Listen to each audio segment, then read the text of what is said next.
L'actualité à Nancy et ailleurs.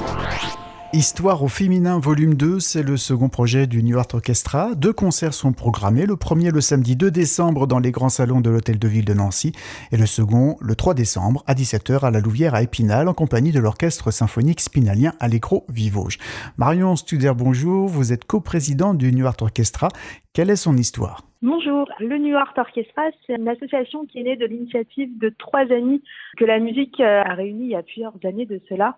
Et parmi eux, il y avait un jeune chef d'orchestre, 2 compositeurs et une idée à germer, créer un orchestre symphonique qui permettrait à chacun et chacune de pratiquer son art, mais on souhaitait également que l'orchestre soit porteur de valeurs qui nous tenaient à cœur. Et c'est pour ça que, il y a 2 ans, le premier volet d'Histoire au féminin a vu le jour. Donc l'idée était de faire découvrir des compositrices de l'ère classique qui sont très peu programmées sur la scène musicale, ainsi que des portraits de femmes ayant marqué l'histoire sous forme de compositions composées pour l'occasion et jouées par l'orchestre lors du concert. Et on a remis ça cette année avec Histoire au féminin volume 2 pour présenter une autre compositrice. Donc cette année, ça sera Florence Price avec sa première symphonie qui sera mise à l'honneur. Et les 2 compositions seront l'une sur Cléopâtre avec l'Égyptienne d'Émilien Cyr et l'autre sur Louisa Maïn de Guillaume Liberty.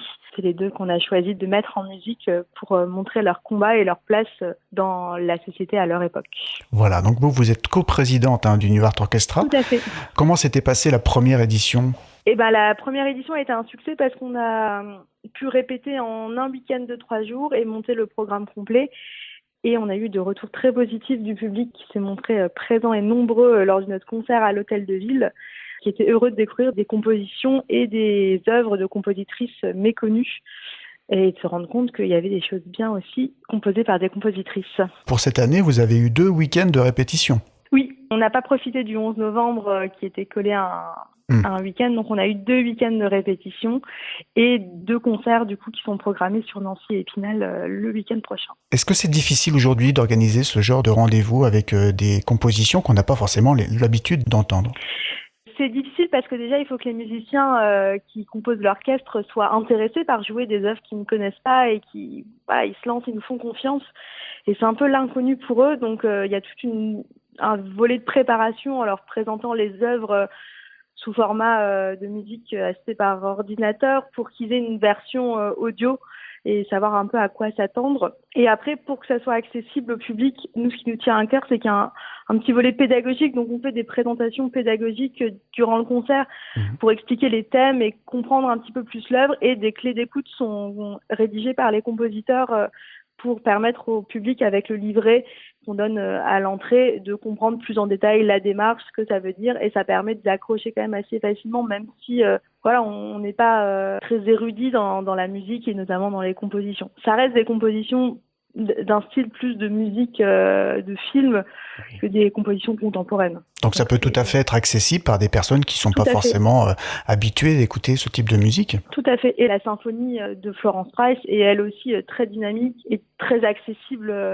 C'est pas quelque chose de réservé à un milieu très musicien. Histoire au féminin volume 2, donc c'est, je le répète, le samedi 2 décembre dans les grands salons de l'Hôtel de Ville de Nancy et donc le dimanche 3 décembre, là ce sera à 17h à la Louvière à Épinal avec l'orchestre symphonique spinalien Allegro Vivoge. Et on pense déjà à une volume 3 ou à une évolution aussi d'autres projets dans les cartons ? Il y a déjà d'autres projets, notamment au mois d'avril dans les Points de Pont-à-Mousson, qui seront aussi avec des compositions mettant à l'honneur des femmes lanceuses d'alerte notamment. Et pour la suite, l'orchestre ne s'interdit pas d'évoluer dans d'autres domaines musicaux, mais toujours en ayant en tête de répondre à nos valeurs et de ne pas faire de la musique pour juste faire de la musique, mais que c'est un sens derrière. Donc pour profiter de ce concert du 2 décembre, soit à Nancy, soit le 3 à Épinal, vaut mieux réserver sa place dès maintenant ? Oui, tout à fait. Les places partent vite. Il y a une billetterie qui est en place sur Helloasso. C'est disponible dès maintenant à la réservation. Et on peut suivre votre actu sur les réseaux sociaux, sur un site internet ? Tout à fait. On a Instagram et Facebook. C'est le nom de la page, c'est New Art Orchestra. Voilà, merci beaucoup Marion. Merci à vous. L'actualité à Nancy et ailleurs. C'est sur Fudget. Pour y participer, contactez-nous au 03 83 35 22 62.